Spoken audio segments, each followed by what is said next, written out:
It is in this room that the proposed figures of the 2020-2023 financial year budget will be decided by the Parliament's Budget Committee. The proposed budget under the budget framework paper is 43 trillion shillings, down from 44.7 trillion shillings for this financial year. Details of the budget indicate that only 27.6 trillion shillings will be available for government expenditure, as 15.4 trillion shillings will be spent on debt servicing. This means that 34% will be spent on paying off the country's debt. In simple terms, for each 10,000 shillings government will receive, 3,400 shillings will go towards repayment.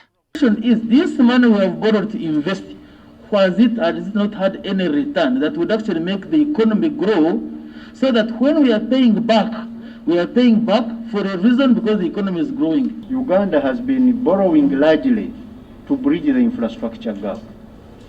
So most of our money we have borrowed has gone into building roads, building electricity dams to generate electricity, and also other projects like water. Our debt is still sustainable. We still have capacity to repay the debts, and we still have capacity to borrow more if need arises. We run a budget which cannot be fully financed by ourselves. Our tax to GDP ratio is 13%, and our expenditure to GDP is nearly 23%.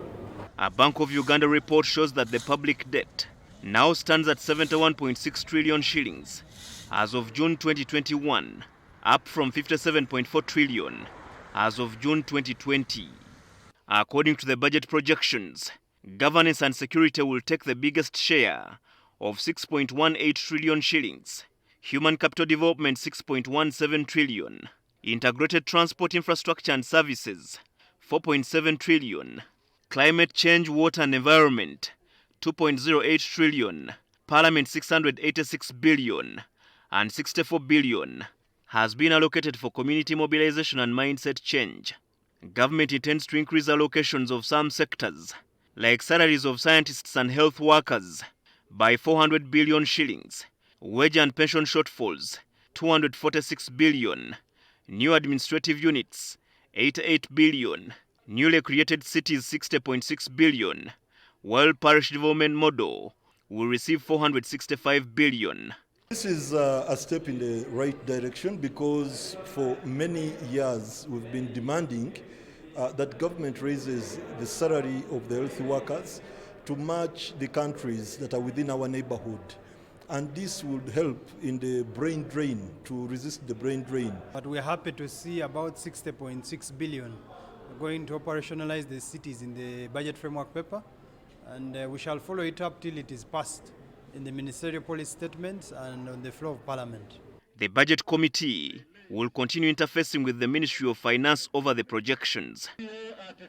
Herbert Ziwa, NTV at Parliament. Let's have lunch.